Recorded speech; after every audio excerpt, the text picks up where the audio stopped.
Mahkamah Konstitusi kita menurut pendapat saya itu dihadapkan kepada kendala waktu dan juga kendala-kendala konstitusional akibat amandemen UUD 45 sendiri yang kalau sekiranya diputuskan terlambat akan menimbulkan apa yang saya sebut dengan istilah constitutional crisis di negara ini, yaitu satu krisis konstitusi yang terjadi yang tidak ada jalan keluarnya sama sekali.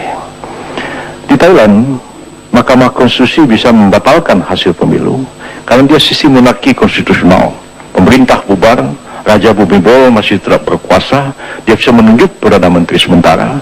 Atau keadaan sebelum amandemen UUD 45, ketika Bung Karno diberhentikan oleh MPRS dapat menunjuk seorang pejabat presiden, bahkan MPR dapat memperpanjang masa jabatan presiden. Pertanyaannya, apa yang akan terjadi dengan bangsa dan negara ini kalau tanggal 20 Oktober nanti presiden baru tidak dilantik, sementara Presiden SBY sekarang berakhir masa jabatannya dan tidak dapat memperpanjang masa jabatan itu. Tidak ada satu institusi meskipun MPR yang dapat memperpanjang masa jabatan Presiden SBY, juga tidak dapat Presiden SBY mengeluarkan dekret memperpanjang masa jabatannya sendiri. Maka negara ini akan sampai kepada kevakuman kekuasaan. Pada akhirnya kita mengatakan, ya apa boleh buat, seperti inilah keputusan MK. Dan akhirnya negara kita ini menjadi negara apa boleh buat. Terima kasih. Wow, mengenai hal mengenai syarat, saya berpendapat tidak bisa dipisahkan dan atau diabaikan. Soal syarat atau prosedur tidak bisa sekali lagi dipisahkan dari perolehan angka. Dan oleh karena itu, saya berpendapat tidak tepat secara konstitusional pelanggaran pemilu ditentukan oleh apakah pelanggaran itu pelanggaran terhadap konstitusi atau pelanggaran terhadap prosedur penyelenggaraan pemilu harus dimaknai dan tidak bisa digeser maknanya kecuali menunjuk pada bahwa pelanggaran itu tidak ditentukan oleh apakah direncanakan, apakah distrukturkan, apakah memiliki pola, apakah masif atau tidak.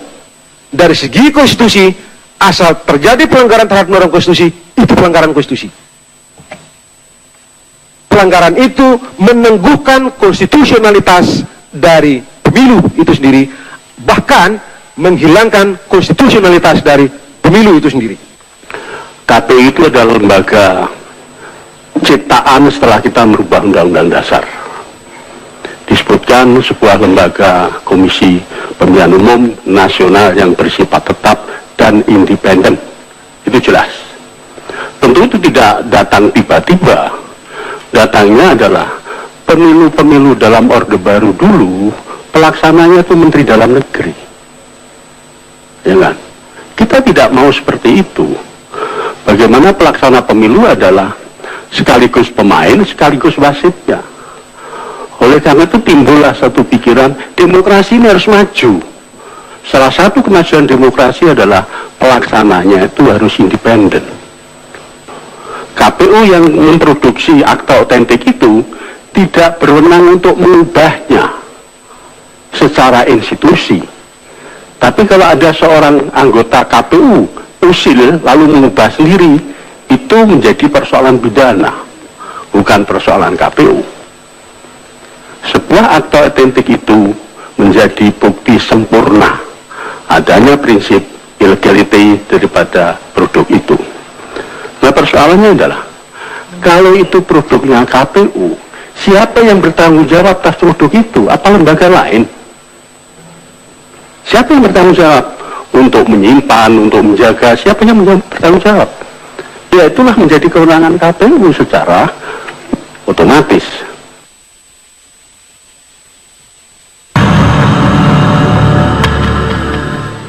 Ya, selamat malam Bapak-bapak, sudah hadir, terima kasih di sini. Kita punya judul di sini saksi ahli buka suara, yang artinya akan kemudian ada sebuah analisa yang mungkin mendekati bagaimana putusan MK nanti, paling tidak tanpa mengurangi rasa hormat dari proses MK. Saya menarik Bang Margarito, ada 2 poin yang Anda tampilkan pada keterangan Anda tadi, bahwa Anda tidak memmasalahkan bahwa tidak perlu ada bukti atau pembuktian dalam kecurangan karena sudah terlihat, dan yang kedua soal DPKTB yang menurut Anda sudah melanggar. Tetap pada prinsip itu karena apa, Bang? Begini, di semua tindakan hukum KPU itu mesti ada dasar. Oke. Ya, kalau di Undang-Undang Pileg, DPK, DPKTB itu diatur. Di Pilpres tidak ada. Di Pilpres tidak ada aturan itu. Oke. Satu, KPU bikin peraturan. Tapi di undang-undang itu pada waktu pemberian kotak pencoblosan itu harus didahulukan mereka yang lebih dulu datang. Oke. Faktanya yang dibikin oleh KPU adalah mereka yang di DPK dan DPKTB itu tunggu setelah selesai, yang di DPT di atas jam 12 baru nyoblos. Apa nggak salah tuh? Oke. Pak Didik punya pandangan lain soal keterangan dari Pak Bang Margarito tadi? Ini ada 2 masalah. Satu soal legalitas, yang kedua soal praktek di lapangan, soal yang terkait dengan DPKTB itu. Soal legalitas, memang betul di Undang-Undang 42 tahun 2008 tidak ada soal DPK dan DPKTB. Tapi di Undang-Undang nomor 8 tahun 2012 itu ada DPK. DPKTB-nya tidak ada. DPKTB ini memang produk murni dari KPU. Nah, pertanyaannya adalah apa dasar legal dari DPKTB ini? Nah, dalam konteks ini saya termasuk orang yang sependapat dengan KPU bahwa legalitasnya adalah putusan Mahkamah Konstitusi nomor 102 PUU 7 tahun 2009. Oke. Tujuan dari putusan itu adalah untuk menjamin penggunaan hak pilih rakyat untuk bisa memilih. Oleh karena itu di peraturan KPU disebutkan bahwa mereka yang tidak masuk di DPT, DPK, DPTB maka ditampung di DPKTB sehingga mereka tetap bisa menggunakan hak pilih. Itu legalitasnya. Yang kedua adalah soal di lapangan. Sangat mungkin memang terjadi kesalahan, kesimpangsiuran di lapangan, karena kan ini jangankan ada DPKTB, dulu yang cuma DPT saja itu terjadi salah hitung, salah masuk itu sangat mungkin. Jadi masih bisa dimaklumi, lumrah saja begitu. Masalahnya adalah apakah kekeliruan ini bisa dikoreksi apa tidak? Kalau misalnya sudah dikoreksi di PPS dan PPK, kemudian dibenarkan lagi salah hitung atau orang yang mestinya nggak berhak bisa berhak, ya nggak masalah, selesai masalahnya gitu. Nggak ada pelanggaran pemilu sana. Makanya gitu, ada pelanggaran. Masalahnya adalah pelanggaran itu sudah dikoreksi apa belum? Oke. Gitu. Nah, Bang, berarti dari segi legal ini kan tadi beliau bilang bila ada begitu ya. Dari segi legal ini tidak pasti. tidak ada kepastian. Tidak ada kepastian. Sementara prinsip penyelenggaraan pemilu mesti pasti secara hukum.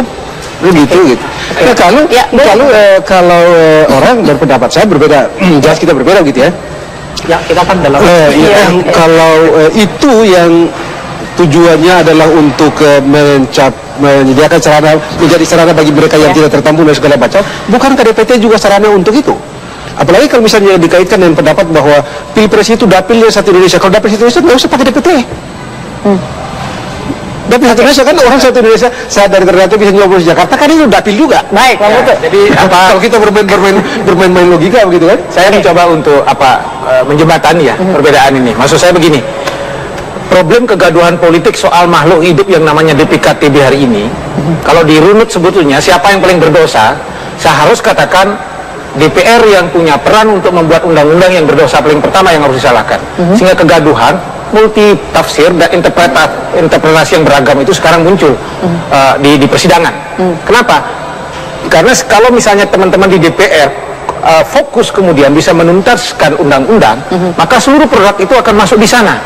Termasuk ketika Undang-Undang Nomor 8 sudah dimunculkan. Undang-Undang Nomor 8 tahun 2012. Nah, karena dia tidak dirumuskan di sana, undang-undang tidak direvisi, maka muncullah kegaduhan ini. Tapi ketika bicara soal prinsip konstitusionalitas, saya agak berbeda dengan Bung Margarito.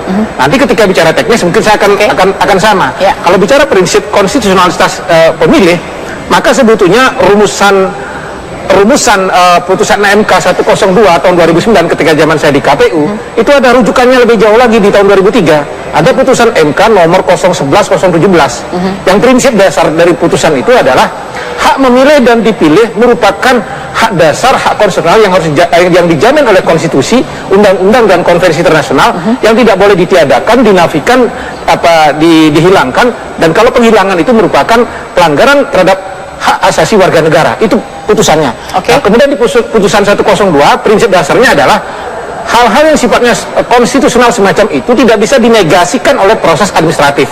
Kalau berangkat dari rumusan ini, maka sebetulnya pemikiran saya, kendati pun di undang-undang tidak ada karena dia proses administratif yuridis, tetapi tetap roh konstitusional ini harus dimasukkan, dan karena itu peraturan KPU kemudian memunculkan.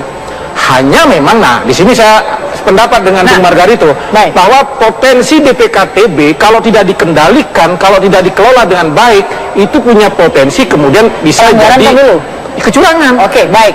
Nanti sebelum ke situ kita juga ingin tanya juga Bang Margarito, sepakat nggak, Mas Ari juga sepakat nggak bahwa kesalahan DPKTB ini bisa kita limpahkan kepada si pembuat undang-undang itu DPR? Tapi nanti kita harus jeda dulu, sesaat lagi tetap bersama kami.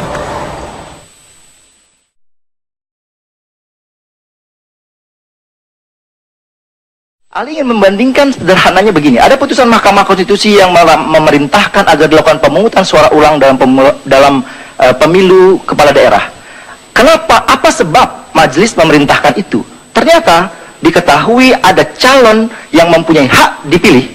Yang kita diskusi adalah hak memilih, yang sesungguhnya adalah sejajar.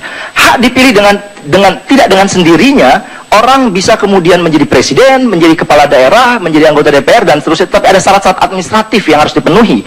Di antaranya misalnya sehat jasmani dan rohani. Dan ternyata dalam putusan itu diketahui dari fakta-fakta persidangan ternyata tidak memenuhi syarat. Karena tidak memenuhi syarat padahal suaranya hanya 7%. Suara itu tidak mempengaruhi kemenangan nomor 2 misalnya. Nomor 2 dengan nomor 1 jaraknya jauh sekali, sekitar 20-an%. Padahal itu cuma 7%, tapi majelis tidak mengatakan 7% itu gagal. Karena ahli berpendapat 7% itu dinilai sebagai suara pemilih yang tidak boleh dihilangkan begitu saja. Sehingga itu dianggap mencederai demokrasi dan harus diulang. Maka demikian halnya apabila pemilih yang tidak memenuhi syarat itu dia menggunakan hak pilihnya di TPS, sudah barang tentu harus diperlakukan dengan cara yang sama. Telah terjadi proses yang tidak demokratis di TPS itu. Bahkan dalam Undang-Undang Pilpres juga dikatakan apabila ada seorang warga negara, seorang pemilih menggunakan hak pilihnya lebih dari sekali, harus dilakukan pemungutan suara ulang. Ya, cukup ya. Baik. Oke, kita dengar tadi penjelasan dari Bang Said, tapi saya ingin Mas Ari juga mengomentari tadi bahwa bolehkah kita melimpahkan tanggung jawab kekisruhan DPKTB ini kepada si pembuat undang-undang atau DPR? Iya, DPR harus bertanggung jawab. Produk undang-undang itu kan dibuat oleh DPR, ya. Saya kira yang paling bertanggung jawab sebelum masuk ke sana kan adalah Komisi 2 yang bicara soal itu.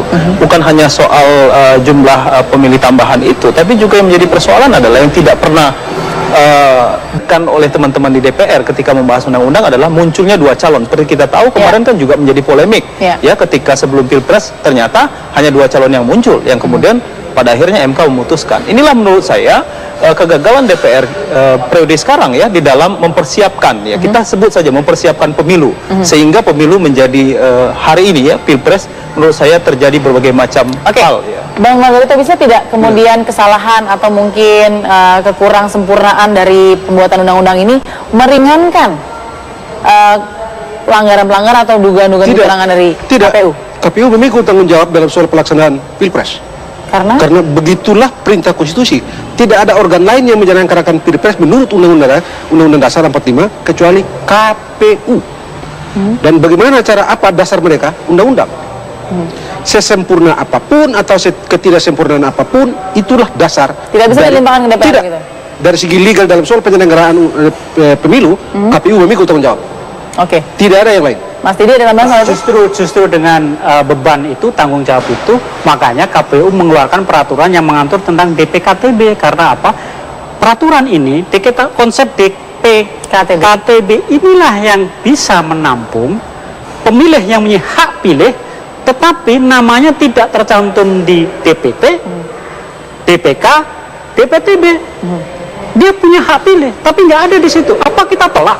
Nah, MK sudah memperingatkan apapun yang terjadi selama dia punya hak pilih jamin itu bisa menggunakan. Kan Baik, gitu. mana yang lebih berat? Menyediakan fasilitas atau wadah DPKTB atau prosesnya yang kalau tidak begitu sempurna? jalan pikirannya ya, kita nggak perlu pakai DPT juga gitu.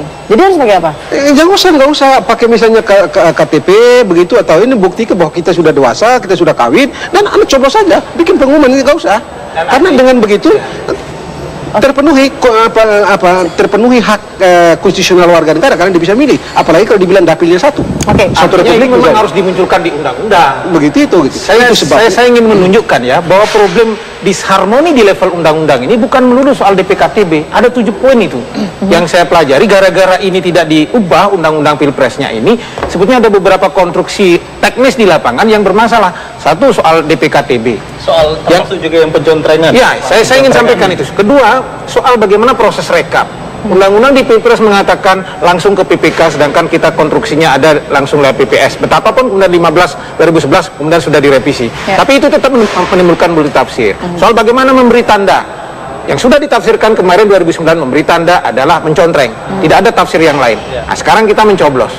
Otomatis kemudian bagaimana menentukan suara sah tidak sah yang keempat misalnya. Yang kelima soal logistik. Dan ini begini, Artinya apa? Saya ingin menyampaikan bahwa DPKTB adalah bagian dari konstruksi filosofis yuridis yang kemudian tidak selesai di level penyelenggara, pembuat undang-undang, yang jadi residu politik hari Tidak ini. selesai tapi digunakan begitu. ya itu satu soal begini begitu ya. Itu kita bicara mengenai legal policy dan macam-macam, oke.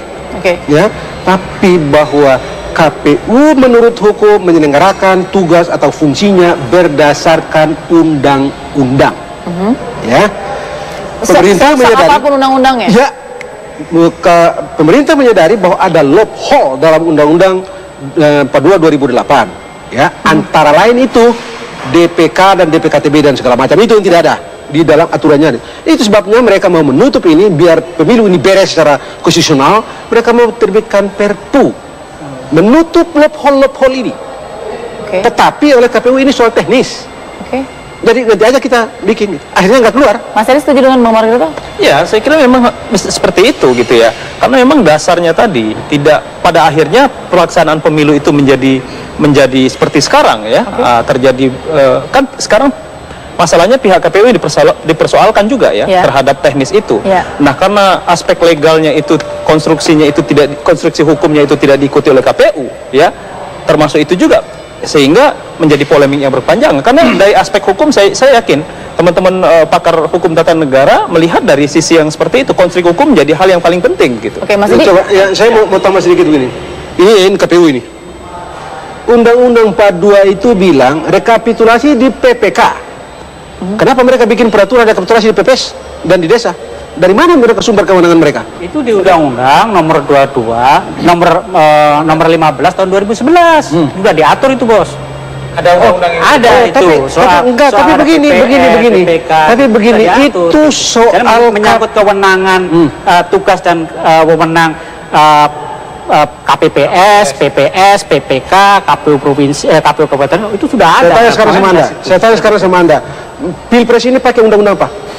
Undang-undang 42 atau undang-undang yang namanya Pilpres itu tidak bisa. Anda tidak bisa. Karena apa? Disitulah Substansinya di tidak bisa. Substansinya di Undang-Undang 15 itu ada yang mengatur tentang pemilu presiden.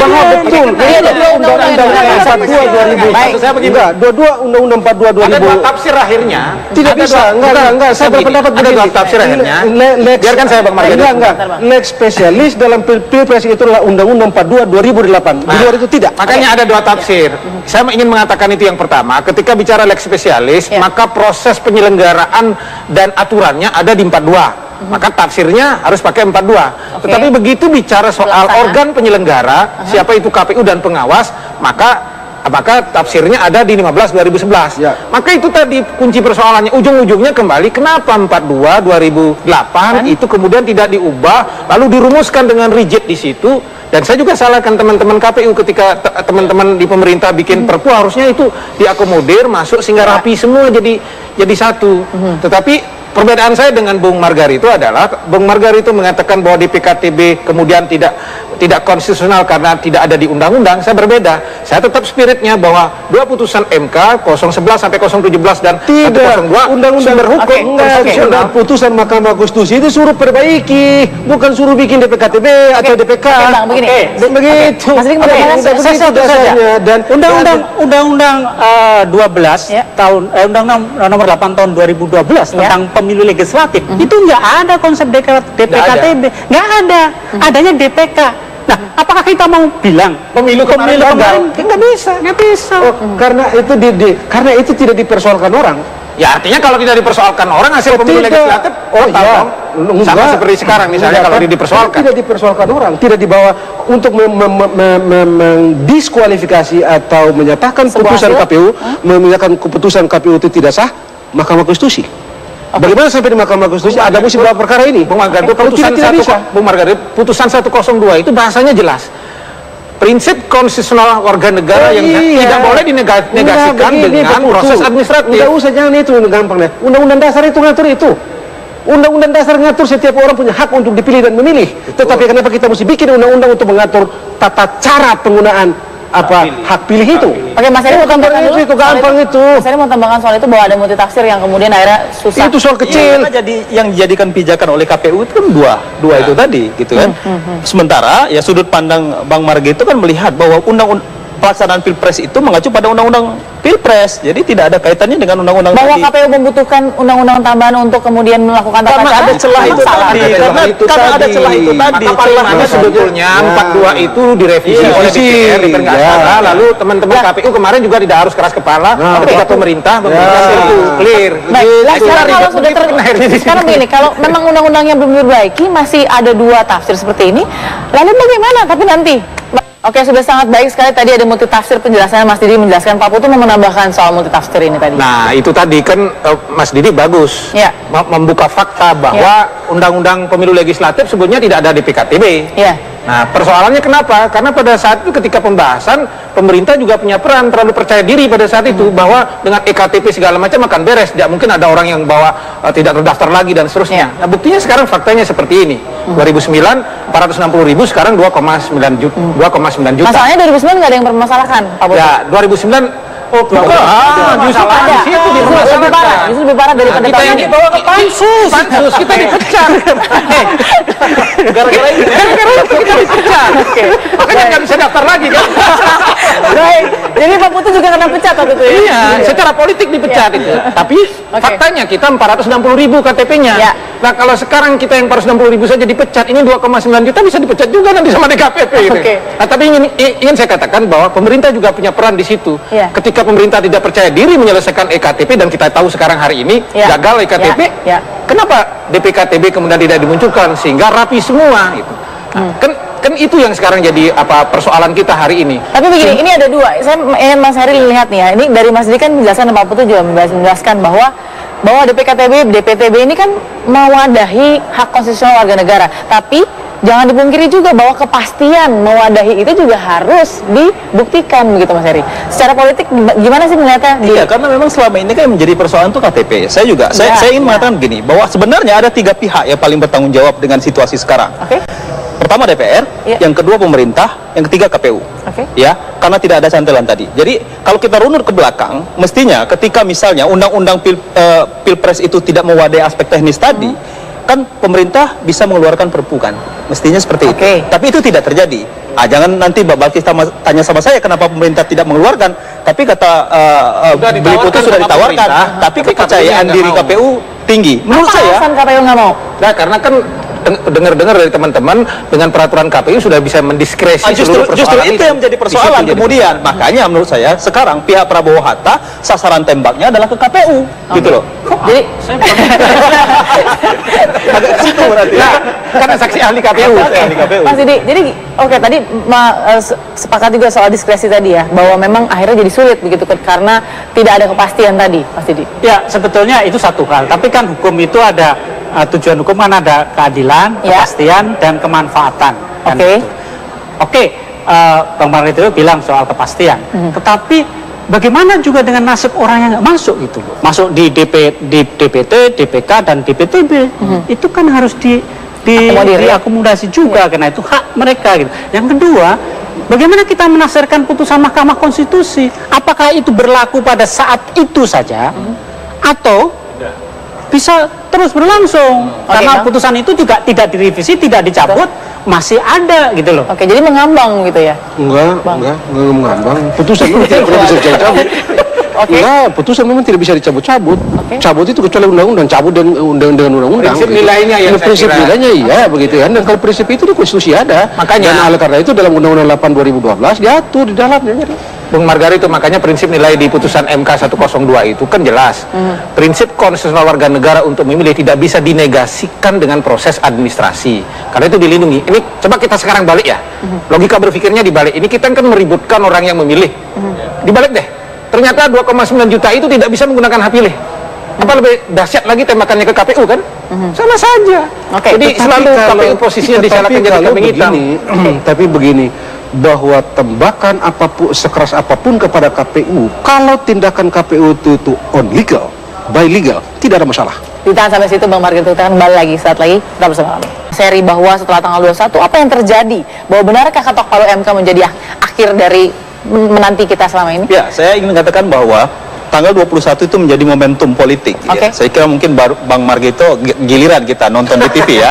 Karena begini, suasana politik sebenarnya sekarang sudah menghangat, tapi karena isu soal jalannya persidangan ini lebih diinginkan oleh publik sehingga beberapa isu politik itu tenggelam. Misal soal rumah transisi, beberapa partai politik yang mengusung Jokowi JK itu tidak dapat tempat di rumah transisi, PKB, Hanura, PKPI. Saya kira ini juga jadi bom waktu bagi Jokowi JK apabila tidak diselesaikan persoalan ini. Itu yang pertama. Lalu yang kedua, oke lah itu bisa kemudian kompak ya, lalu kemudian bisa diakomodir ketiga partai yang saya sebutkan tadi. Yang menjadi persoalan adalah the real politik di parlemen, koalisi yang mengusung Jokowi JK itu tidak sampai setengah dari 560. Ini menjadi PR besar. Makanya ketika 21 misalnya diputuskan apapun lah ya keputusan MK, saya kira konstelasi politik kembali menghangat dan menjadi PR besar apabila kemudian hasil penetapan KPU yang diputuskan oleh MK, PR terberat adalah merangkul koalisi kembali untuk